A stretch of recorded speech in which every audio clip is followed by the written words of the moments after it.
Hello and welcome everyone to the World Affairs Council of New Hampshire's Global Forum fundraiser with General Stanley McChrystal on ending endless wars.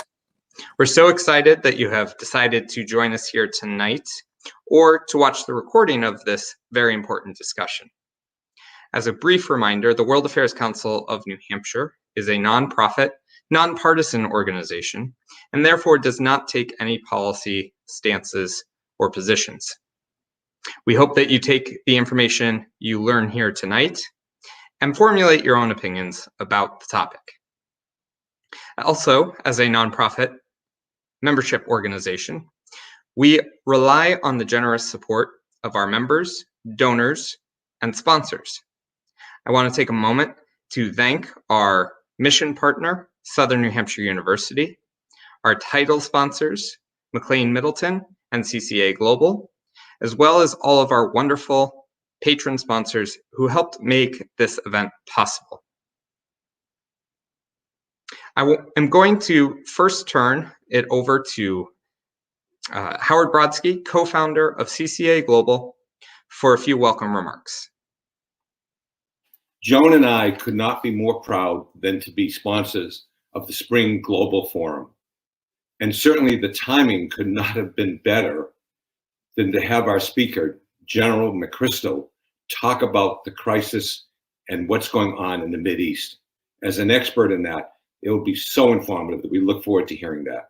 And we're just so proud to be involved also with the World Affairs Council and the enormous enriching programs that they bring New Hampshire all the time, every year. Thank you so much. And thank you, Howard, for your continuing support of our programs. We will now hear from our other title sponsor, McLean Middleton. Good evening. I am Rachel Hampe, and I am a longtime board member of the World Affairs Council of New Hampshire. I am also an attorney in the litigation department of McLean Middleton. We are a full-service law firm with 5 locations in Massachusetts and New Hampshire. Our colleagues have a long-standing tradition of civic and community involvement, and we are proud supporters of the World Affairs Council of New Hampshire. We are especially delighted to be sponsoring tonight's very timely discussion on ending endless wars. In April, the Biden administration announced the drawdown of all U.S. troops in Afghanistan by September 11th, the 20th anniversary of the war. We thank the Council to its commitment to bringing to New Hampshire distinguished speakers like General Stanley McChrystal to address this timely and important topic.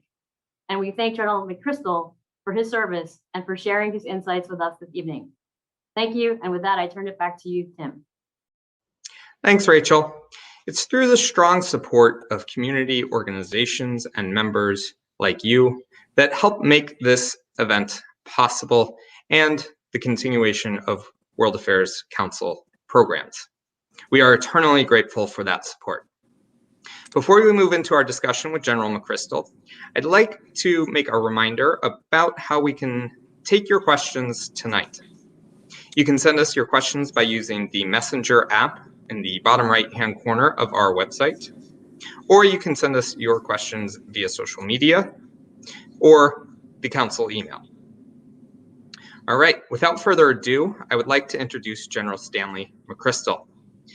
A 4-star general, he was called one of America's greatest warriors by Secretary of Defense Robert Gates for his distinguished 34-year career in the military.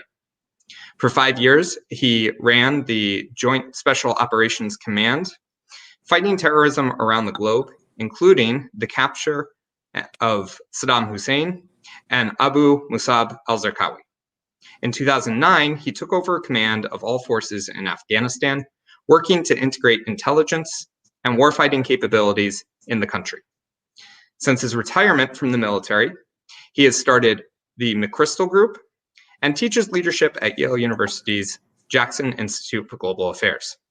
Please help me in welcoming General McChrystal to tonight's event. Thank you so much for joining us. My pleasure. Thanks for having me. So, again, we're so honored to have you here tonight, and I'm very excited to hear your thoughts and insights on U.S. efforts to safely, responsibly, and effectively end the endless wars that are going on in the Middle East. The country seems to be weary of war and wary of future engagements without narrowly defined U.S. national interests involved. And we're all very aware of President Biden's deadline of September 11th, 2021 for the withdrawal of all U.S. combat forces. However, what none of us know is how this is actually going to occur. So can we start there, as I'd love to get your insights or suggestions into the way in which the U.S. can properly extricate themselves from Afghanistan? Well, thanks for asking. The physical act of leaving is a military operation, and I'm quite sure that that'll be done competently, and there could easily be attacks by the Taliban or other issues, but that's a pretty narrow thing. I think what we ought to think about is this a bit more broad, and so what I'm going to do is back up and pick up on a term that you used, endless wars. And I would challenge that a little bit. I would say that when you put a moniker on something, you automatically spin. It's almost pejorative. I would go back and say, what are our national interests there? And that is the decision to go somewhere. We, in fact, have been in Korea for decades in a war that officially is not over. And then, of course, we've been in Europe for a long time. So if our national interests still are served by having American forces either engaged in just being somewhere or in actual operations, then I think the idea that endless wars is probably inappropriate. I would also say that we lost a lot more people last week against COVID-19 than we've lost in the entire time in Afghanistan. So if we talk about relative price, while the price is never good, and I'm not arguing for losing American soldiers, but I'm saying it's all relative. So we got to think about it. So this is a difficult problem. Let me go back a little more in history again. The United States was engaged against the Soviet Union through Afghan partners in the 1980s. The Soviets intervened in Afghanistan. They got involved in a war against what turned out to be 7 Mujahideen groups the United States supported through the government of Pakistan with money, with weapons, and with other support.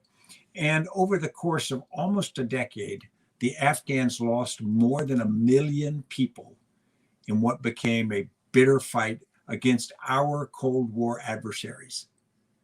And we never fought the Soviets during the Cold War, but our allies, the Afghans during that period, in fact, bled heavily. At the end of that period, we made the decision to step away. We said, okay, Afghanistan, good luck. And we stepped away. And of course, Afghanistan, with some of their own problems and with some of the help of their neighbors, went into a very dark decade of civil war, a number of things. And then, of course, the Taliban arrived in 1994, and it took them about 2 years to get about 90% of the country. The United States didn't go back until 2001. And when I was in Afghanistan, people would sometimes come to me and say, well, we came here to help the Afghan people. And I would say, oh, stop. No, we didn't. We came because it was in our interest after the 9/11 attacks to go after what we felt were safe havens for Al-Qaeda under the Taliban government. So we went back in the fall of 2001 because it met our strategic aims in the moment. Then we got there. And of course, once you're in a place and you've changed the dynamic by toppling the existing government, which was the Taliban regime, then you're in that position. What do? Do you just walk away and leave a country that had been through almost 20 years of turmoil at that point? Or do you try to stay and make a positive impact? And of course, the West, a number of nations, not just the United States, made the decision to do that. And it's certainly been done imperfectly. There's no doubt about that. There have been all the problems in the world, and there are issues there. But we've got to understand the history of how we got there, why we were there, and what we were trying to do. Now the decision is made to extract from there. Again, operationally, I think that it will be fairly straightforward. There aren't that many American forces there, and so you can pull them out. We have the combat power to protect our forces that leave, so I think that'll be fine. all the other issues are what make it really complex. And those other issues start with things like moral issues. What about those Afghans which have allied themselves with the United States, with taken jobs as interpreters or other supporters? What about Afghan leaders in the military and government who clearly have allied with the West and will be at risk at a minimum? And then, of course, what about the region? What do we think about the nation of Afghanistan? What do we want for its future? And then what do we feel about the strategic importance of that particular crossroads of the world? And those are all decisions that we just have to make as a nation going forward, because at each step we'll have to take an assessment of what we think our strategic interests are, and how we're perceived in the world will be affected by all of those decisions. Of course. Sorry, I'm muted. So that brings up a great question in terms of what are our strategic issues? What are our strategic interests in Afghanistan? Yeah. Inside the country of Afghanistan, there clearly are not the kind of resources. There's not oil, there's copper, there's some things like that, but there's nothing that drives us to Afghanistan itself that we have to be there, at least nothing that I would say rises to a high level. The question comes down to several. The stability in the region is one, and that is, it used to be the great game, of course, between the British Empire down in India and Russia. We're not playing in the great game, but Afghanistan is at an interesting place between China, Iran, and then to the north, Russia, or at least the stands, and then to the south, Pakistan. So it's an unsettled region. And there is an argument that says that the United States benefits from stability in the world. So there's an argument to be made that we could have a hand there to try to get stability. Then there's, of course, the moral issue, or the less tangible issue, that if we have allies in the world and we support them, then that's a good thing.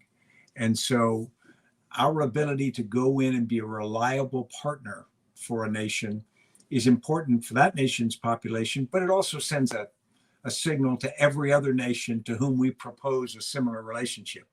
And people watch closely to see how reliable an ally will be. Well, certainly it's not necessarily been a great couple of years for allies and the U.S. But one thing that I really want to focus in on within this conversation is the role of the State Department and programs like USAID. A lot of what's been talked about is how the military has increasingly taken on roles that the State Department would have traditionally taken on. Can you give us a little bit of insight into where that relationship, how we can balance that a little bit better? Is the military equipped to do these things, and just sort of some ideas around that? Sure, I'll give you opinion. And so this is one person's opinion based upon my experience. Clearly, I think we have been for quite a while now imbalanced toward having the military do far more than it was designed to do.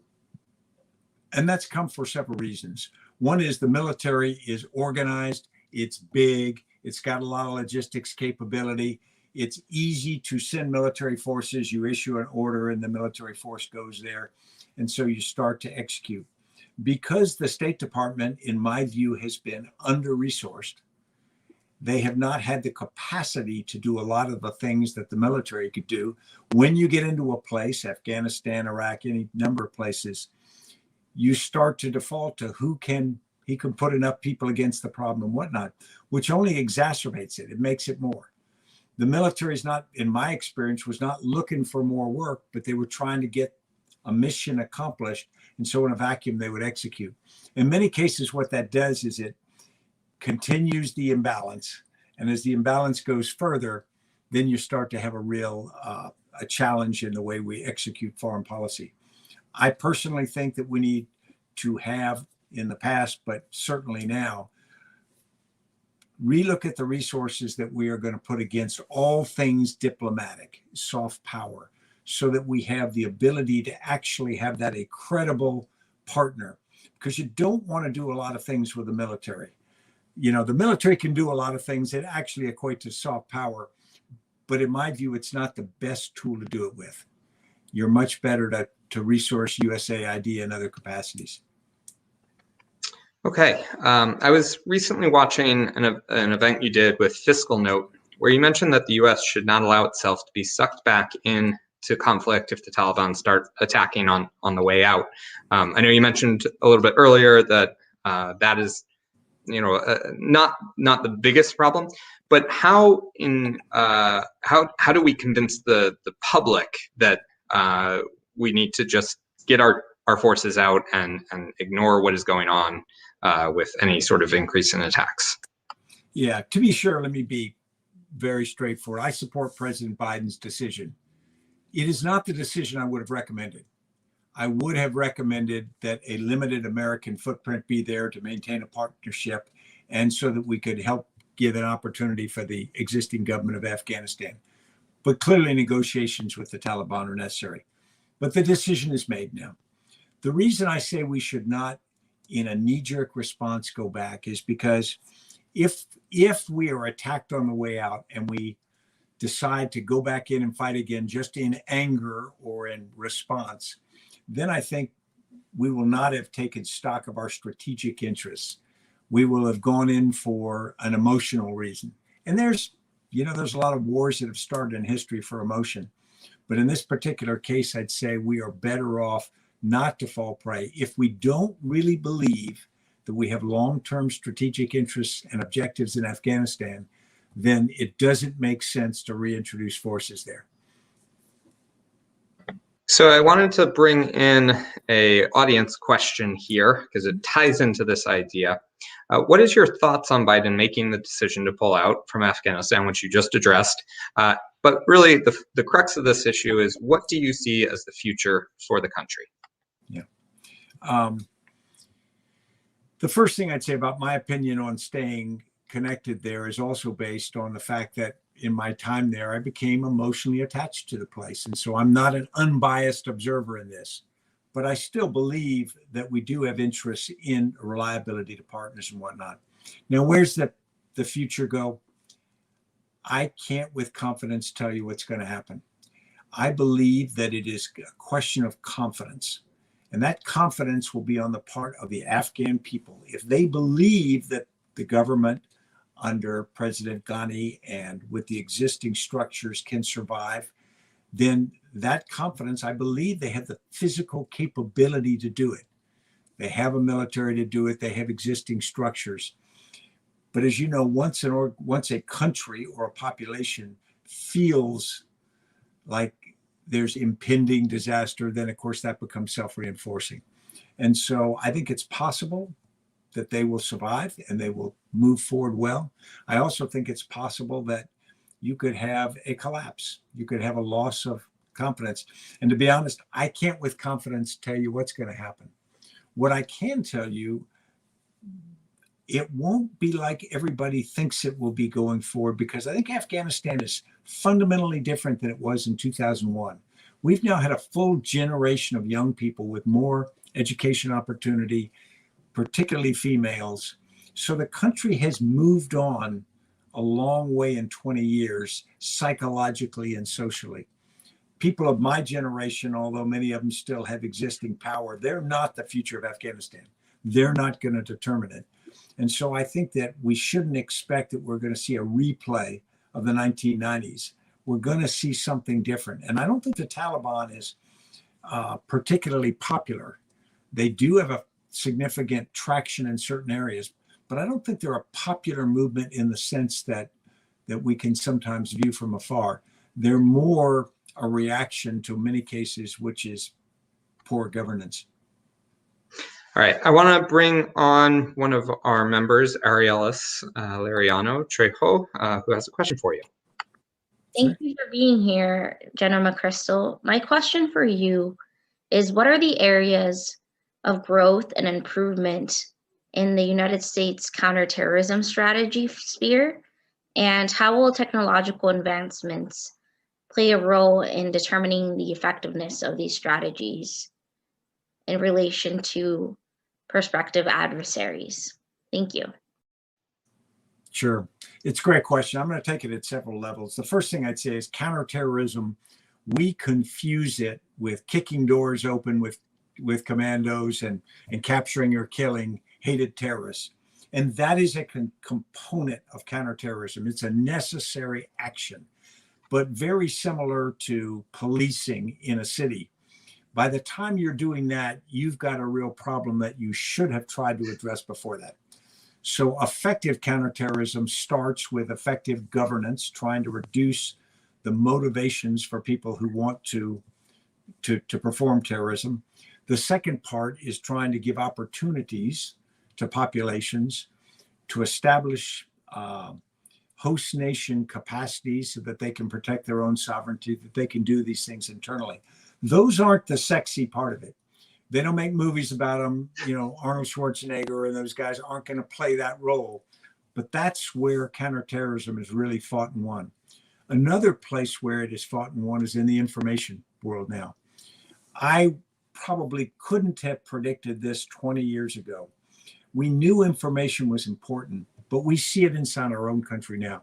The ability to essentially radicalize parts of populations using existing or modern communications is extraordinary. If you see what ISIS did, they were basically an information machine with a military arm to it.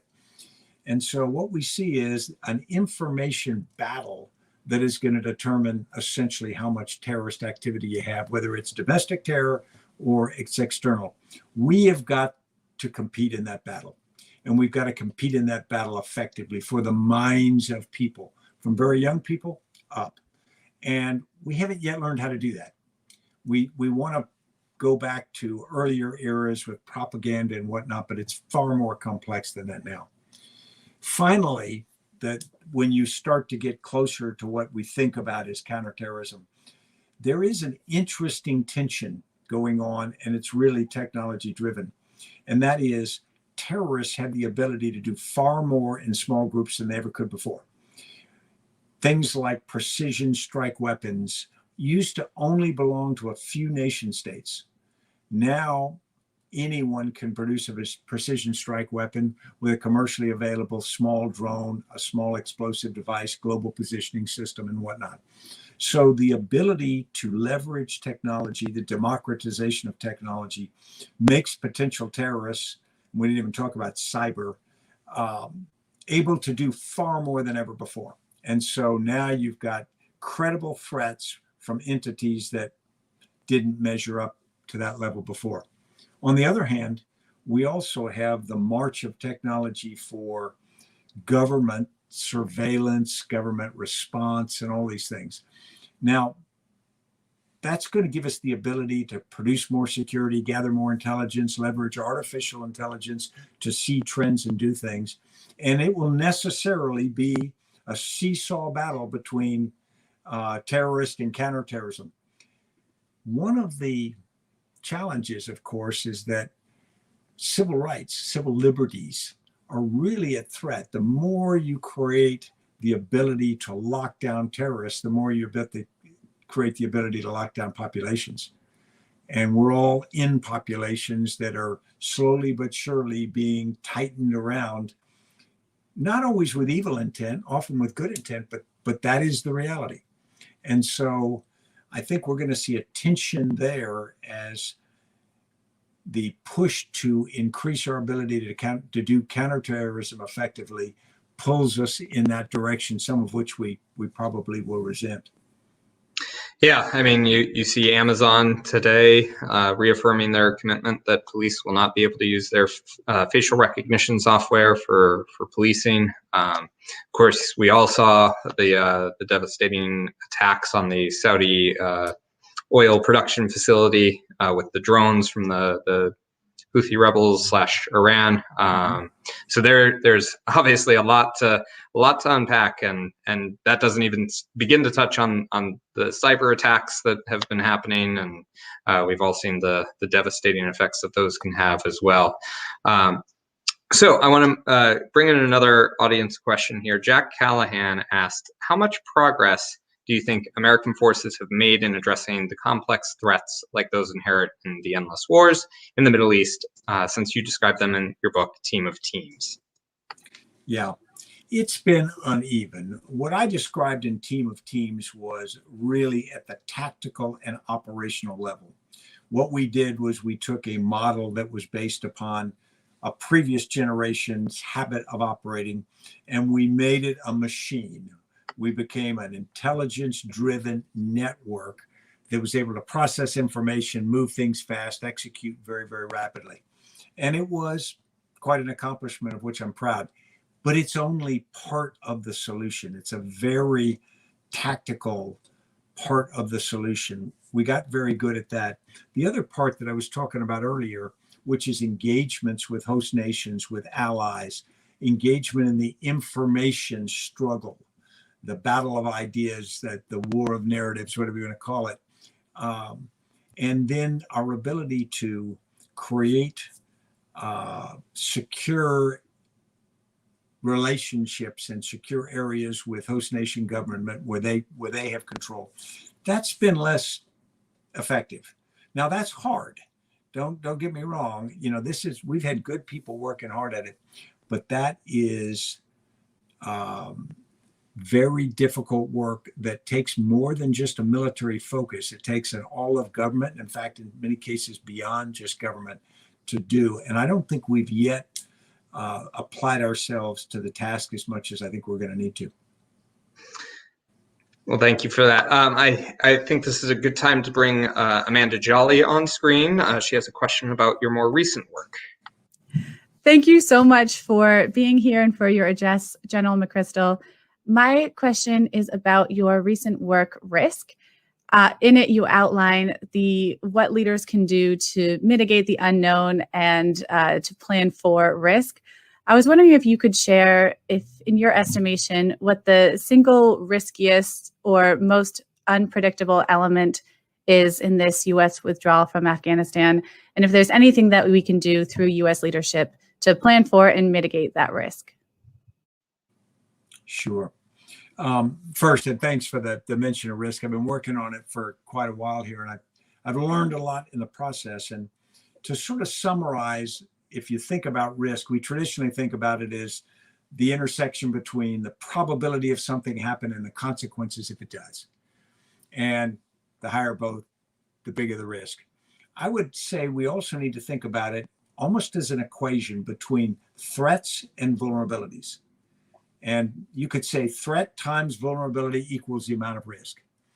And this gets to your question. And you say, well, if the threat is significant, then we multiply that times how vulnerable are we? And we figure out how risky we are, how risky it is. The problem with the threats is if you could reduce them to zero, your risk is zero because no problem. But we don't control the threats. Not only do we not control the threats, we often can't even predict the threats because new threats emerge from places that we hadn't thought of. Maybe we should have, but we didn't. But I think we spend an awful lot of our time and energy trying to predict what's the next threat, where's the next black swan, whatever term we want to use, and trying to dodge it or prevent it. And I would argue that what we need to do is instead look a little bit more inward and say, how do we make ourselves and our organizations more resilient? So not that we can avoid or dodge threats, but that we can weather them better. When they come, we have an ability to both to detect, assess, respond, and learn, like the human immune system, because we are going to get pummeled with threats constantly. And so if we make ourselves less vulnerable by being more resilient, I think we're going to be much better off. It's a higher payoff investment because on the threat part, if you get it right, you guess the right threat and you dodge it, good for you. But if you don't and you're vulnerable, you got big problems. So I think we need to think about that. And it goes back to a theme we talked a few minutes ago. This is not just military or anything either. This is the whole of government. The biggest threat to America's withdrawal from Afghanistan, if you think about it and say, well, they could shoot down a C-17 full of soldiers as it's coming out. That's the one where I kind of expect to get up in the morning and see a headline that the Taliban did that or some element did that. It would be a tragic loss of life. But the real question would be, what would it do to us in the world?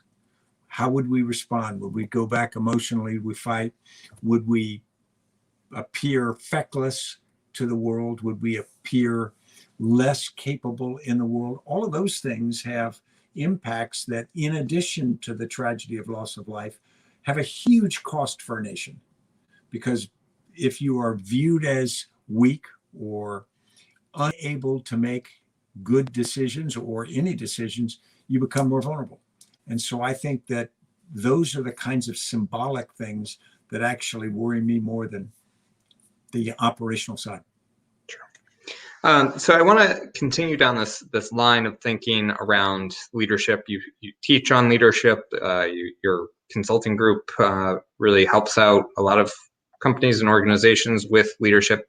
Can you talk a little bit about what qualities a leader needs to have, and particularly in this time of what seems to be total chaos around us? You know, we've got the pandemic, we've got all of these things going on around the world. What does an effective leader look like in this kind of situation? Yeah. I'm going to give you an answer that will probably frustrate everybody. What does an effective leader look like? It depends.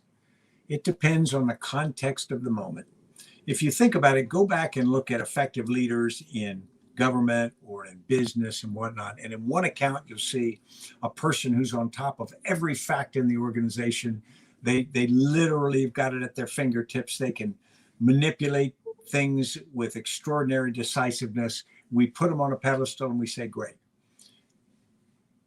Then the next week, they are labeled a micromanager because the context is different. And now we are putting somebody up on the pedestal who is very hands-off and sort of laissez-faire almost with leadership. And then they miss an earnings call and someone says, boom, they're not good. So my response is, leaders have got to be able to understand the context in which they're operating. Part of that context is also the people that they are leading, the people they're serving. I can tell you from military experience, you lead a group of soldiers differently on Monday morning than you do Friday afternoon. Now, same soldiers, but the situation's different. There are times when you need to be very almost democratic with almost any group, to include soldiers. It's not always directive. But there are moments also when it's important to be very directive. There's not time for discussion. So the answer is, really good leaders have the empathy to sense what people need, sense what is happening, and they're adaptable enough to do that. And so they're not stuck in a certain model that says, I am this. Now, there should be consistency of values, integrity and things like that. But beyond that, it should be very based upon what's the requirement.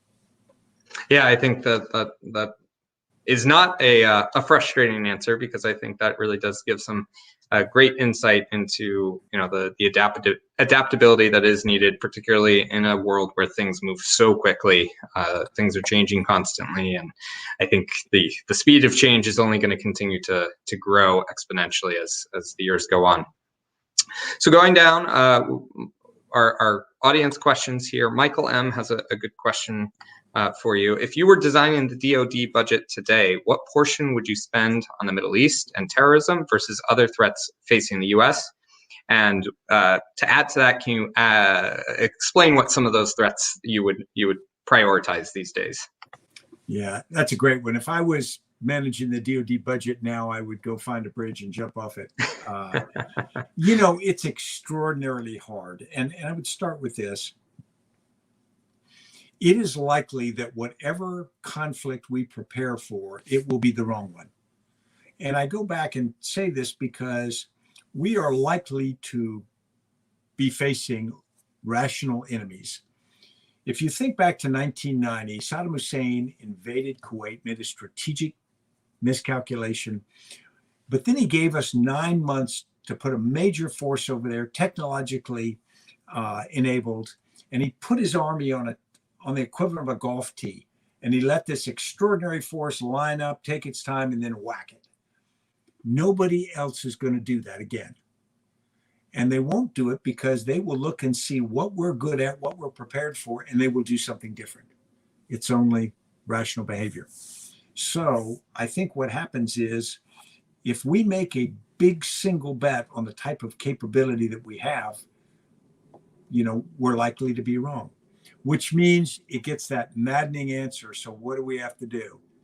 I think really two things. The first is we need to buy down risk in certain things. We have to have certain capabilities, like a nuclear capability, like a naval capability, that is a certain ability to make us competitive against particularly nation state level powers, great power competition. But then we've also got to build a military whose essential DNA is adaptation. And what I mean that is, it also means you may be building the force that you are going to fight the next war is after the war started. Now, people say, now, wait a minute, because you have to fight with the army you got. We've never actually done that. We've always modified our force based upon the war that we got in. Even Iraq, look, we created all those mine-resistant vehicles, and we had none when it started. We changed a number of things. So I think we ought to accept the fact that we are going to have to do a lot of that and build that into our capacity. Build the ability to rapidly prototype, buy, and field things in the middle of a conflict. That's a little frightening, but with modern manufacturing and whatnot, I think it's more doable than ever before, because I don't think we can predict through any number of war games exactly what's going to be the right combination for going forward.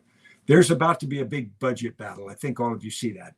The services are lining up to, not because they're evil, but because each of them see it from their perspective, and they think whether it's sea power, air power, space power, ground. And it is a movie we've seen before, and it's often dysfunctional for the nation. And so how we get ourselves through that to get the right combination is just hard. Yeah. So can you talk a little bit then about the axiom of the generals always fight the last war that they fought? Is that a lack of creativity, a lack of forward thinking, or is that just a reality that you can't predict everything that's going to be changing? And it looks ridiculous that people were riding on horseback in World War I against machine guns, but it was the reality. So can you just give some thoughts on that? Yeah, I sure can. And, that's very true. Military leaders, generals have been fighting the last war because that's what they're familiar with. That's what they've seen work before. We develop doctrine based on experience, and we try to extrapolate that forward. But our ability to see what that new environment's going to look like is always uncertain. We get certain elements or certain nations or guess right, like the Germans with Blitzkrieg, and they use their armor better than everybody else. Everybody else built tanks too. They just came up with a better way to employ them and followed through until in the war, people started following suit. So the answer is militaries are essentially conservative, not conservative as in liberal or conservative. They're conservative in they don't want to accept risk of failure. And so they do what's comfortable, what's been done before. They're also pretty big battleships to try to turn.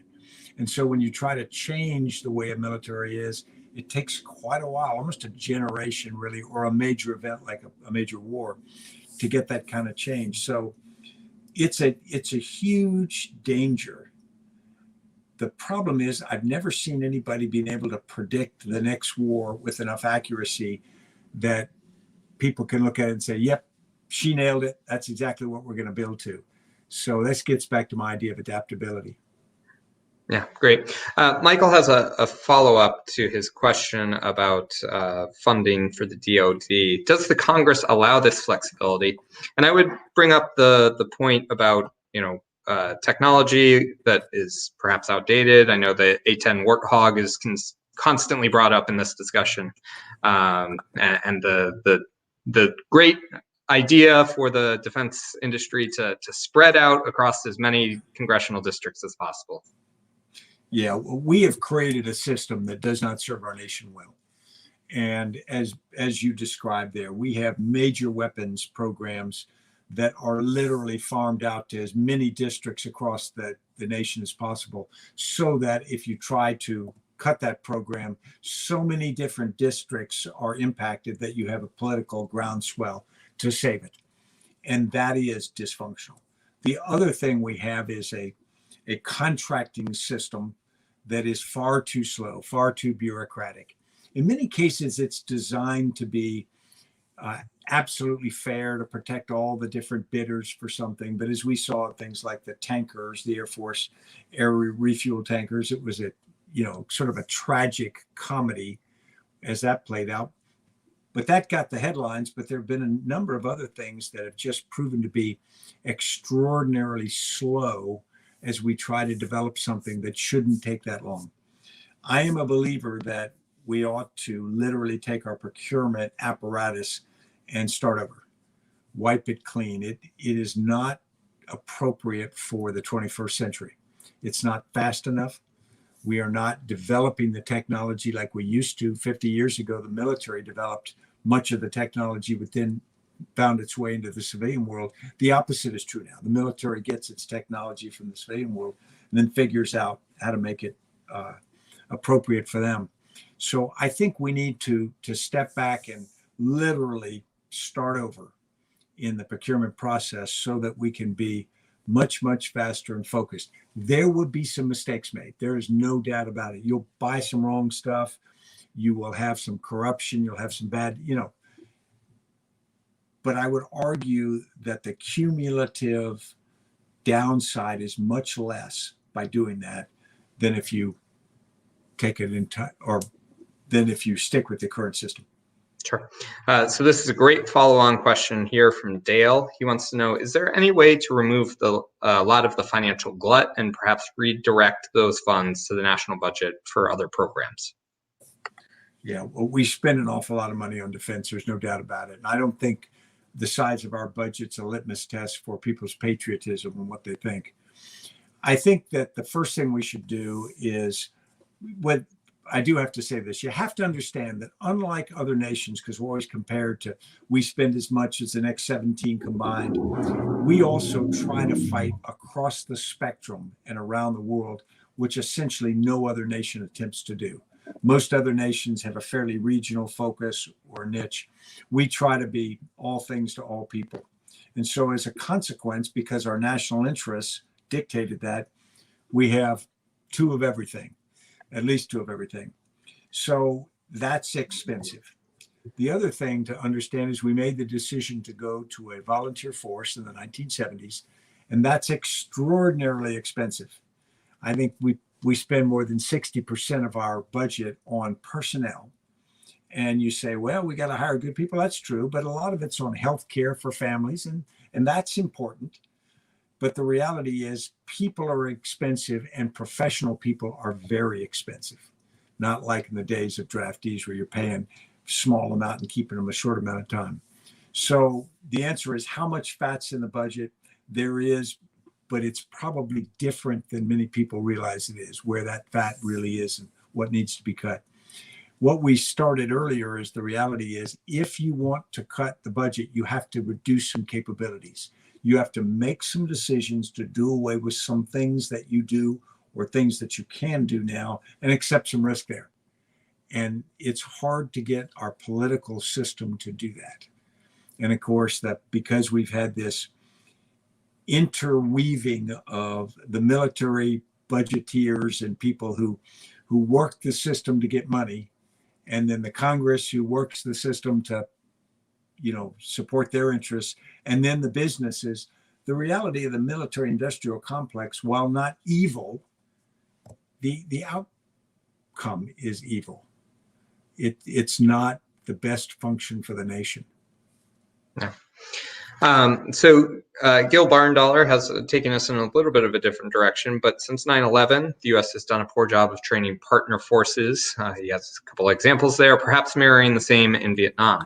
Why should we think the U.S. can get this right, either now or anytime in the future? Yeah, we haven't done very well at it. You know, I can't argue that we have. In many cases, what we've tried to do is, with all good intentions, is mirror ourselves. So try to give them military forces in structure and in culture and in capability matches what we would do. And it hasn't worked well. Didn't work well in Vietnam. Hasn't worked yet in Afghanistan. Certainly was an issue in Iraq. The biggest problem, though, is in every case, I think we were building on a weak foundation.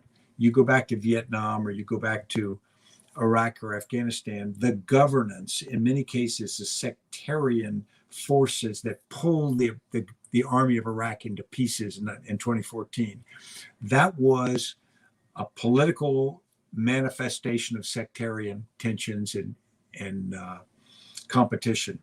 In Afghanistan, the corruption at local levels, the lack of confidence in the national government and all, and then some cultural factors of things in Afghanistan made that hard there. And of course, in Vietnam, same thing. You go back, you had a very weak government. So it's partly that the military is trying to do things in a way that I don't think are as well suited for those conditions as they should be.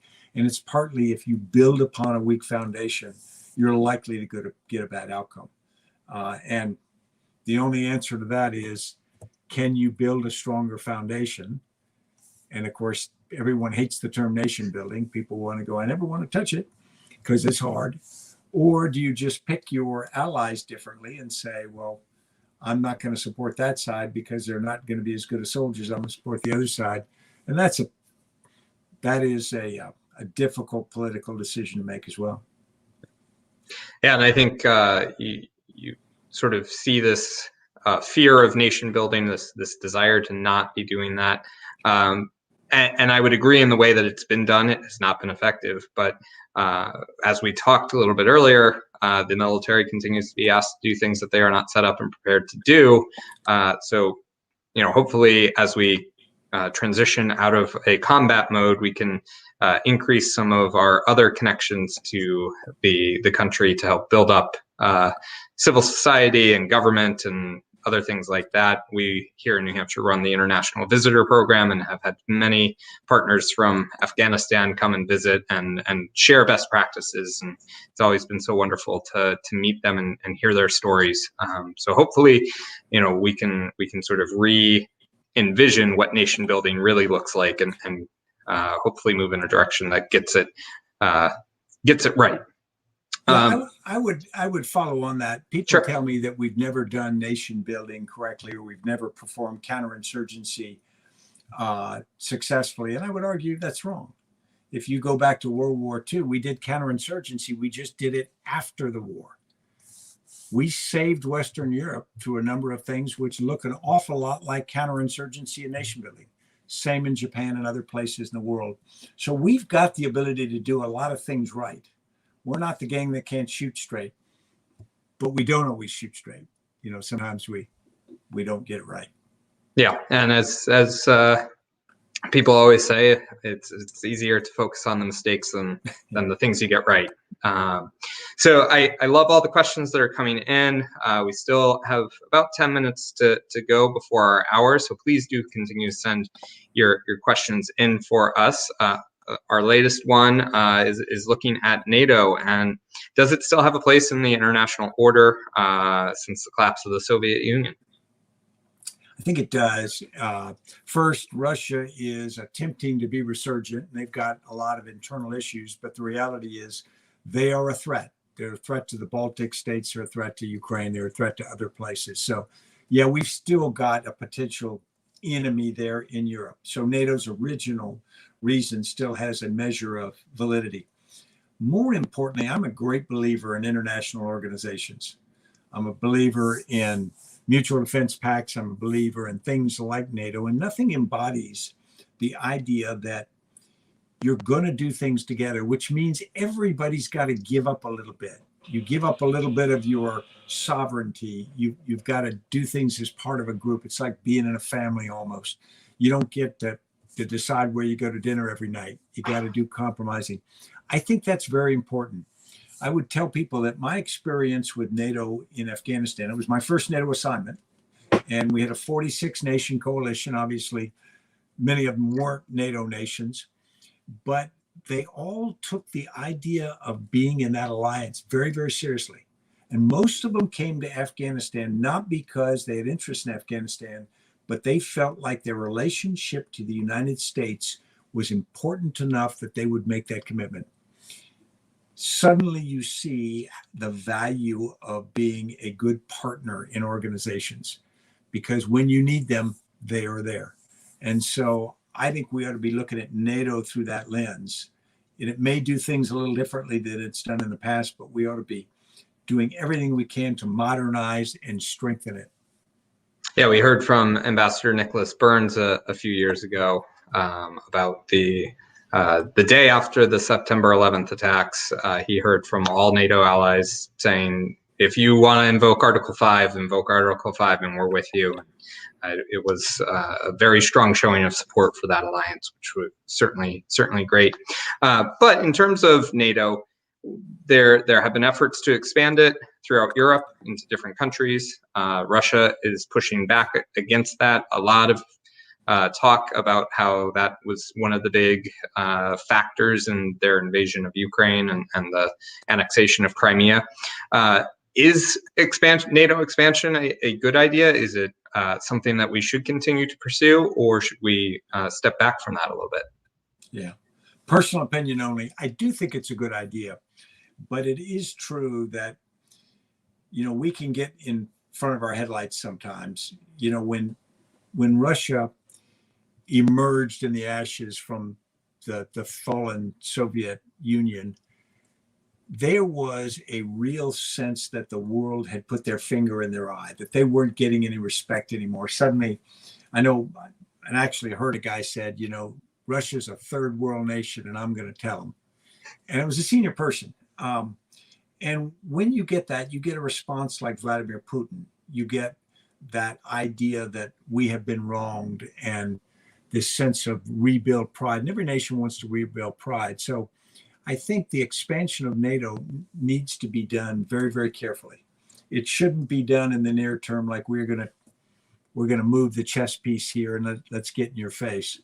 But I do think that, in a perfect world, NATO grows even bigger and someday maybe includes Russia if you have an evolution of political systems, because I don't want to have an us-they alliance if some of they want to be in it long term.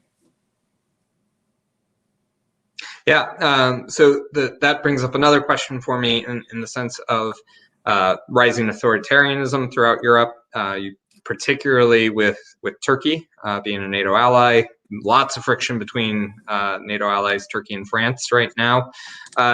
Is there space for Turkey to continue to be in NATO? Is there something that needs to be done? How should we be handling issues, not just like Turkey as an example, but democratic backsliding that may happen in other countries? Yeah, no, I think the slide toward authoritarianism is one of the most frightening in the world today, because many nations have leaned that way and leaned toward these populist leaders, almost demigods, and that plays well. It's particularly empowered by modern communications capabilities. So I think that the way we need to think about it is a country like Turkey, we want Turkey in the alliance. We want Turkey as an ally. I'm not particularly happy or impressed with the direction of Turkish politics in the last 15 years. I think that's been unfortunate. But at the same time, I don't think we want to push them so far away that they become embittered and separated and therefore likely to become a pariah state and respond, as though they've been shunned. At the same time, I think there needs to be try to pull people away from that authoritarianism. Every time we see it, we should condemn it. If we see it in our own country, we should call it out, because it doesn't take too much before you get suddenly a move back to the 1930s. And whether it's called fascism or not, there can be a move that can take countries in a way that the world can get very unstable very, very rapidly. So I know we're running short of time here, so I'm going to combine a couple questions. Michael P. and Jane have one that's sort of similar. Michael's wondering about AI, use of autonomous weapons. Jane is wondering about expanding to new frontiers, the Arctic space. So where is the art of war headed, and do we have a responsibility to protect human life by moving towards these technological advances, or where's that line that we need to draw? Yeah. You remember 1989, I think it was, as the Soviet Union was starting to collapse. They pronounced the end of history and we were going to be in a new environment. That was premature. I think that we are unfortunately going to still have military competition, and I think we'll still have war, and we could easily have another major conflagration. I wouldn't have said that 20 years ago. I thought that was unlikely. Now I think it's very possible. Space is already the most important area for the next war. The control of enablers like global positioning systems, communications, and all of those things. If you have another conflict, you are going to have part of that conflict in space. And I don't think there's any way we can pretend that that will not happen. We can wish that won't happen, and we can say, okay, we're going to demilitarize space, but it's already being militarized, and I don't know a way to stop it. Areas like the Arctic, you'd say, well, we want to protect the Arctic. That will last until somebody's military requirements stop it. And of course, we've seen with the melting of the polar ice cap, that's already happened too. The Arctic is now maneuver space. Before, we didn't go there because you really couldn't do anything there. Now you can. And so the answer is, I'm a little dark on this one. I don't think there's any way to protect those areas from becoming part of any future competition. And if there's a conflict. Okay, so I think this will be our second to last question. So Michael is asking, can you give us your top 3 or 5, somewhere in that range, risks for the coming decade? Yeah, and these will only be my guess. If you'd asked me 8 years ago, I would have said for the United States education. I still put it pretty high because, and I'm not saying it because, I'm just a nice guy and I want everybody to get an education. A competitive nation is going to have to produce competitive workers to be competitive economically. And that means education now, and that means opportunity and people who are healthy and educated well enough to participate. So that's somewhere in the top 3. I'm not sure where it is now. I think the second one we've talked a little bit about, and that is this rise of information technology that we have not mastered. We have learned how to build it. We have learned how to use it. We have not learned how to control our own use of it. And so as a consequence, we are creating divides in our society. We're radicalizing people. We are also, if you really pay attention to some of what's happening, we're having our own behavior shaped, in frightening ways. And so information technology right now could be the beast that comes up and eats us. And we suddenly realize that we have lost control of it. And this thing has made us a different kind of world and a different kind of society. And that's very scary to me. And then the last risk I'd throw up would be the one that we talked about with the rise of potentially authoritarian leaders. There are some leaders who would be as authoritarian as they could get away with right now. And we've already got President for Life in China. We've got Putin in Russia. Those are the poster children. But in reality, the rise of Bolsonaro in Brazil, arguably the success of Donald Trump in the United States in the aspect of that, and other authoritarian leaders, that takes us in a scary direction. And so I think that's a risk we've got to pay great attention to. Well, thank you. I want to bring you up full screen because as we were talking before a little bit, I love the story of the rifle behind you. Can you give us a little bit of background on that and what it means? Yeah, I mean, just for everybody, I do these with a rifle behind me, but I'm actually a supporter for gun control.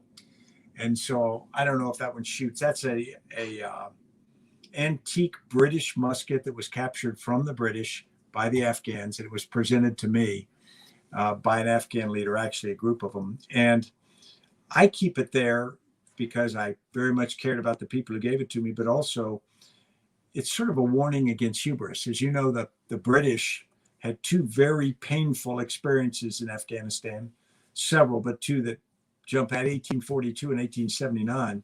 And in both cases, they had military setbacks and tragedies. And part of it was caused by a certain amount of arrogance. And so the United States, like any other country, falls prey to arrogance now again. And I keep it as a good response or a good reminder that it doesn't take much to forget yourself and fall into that.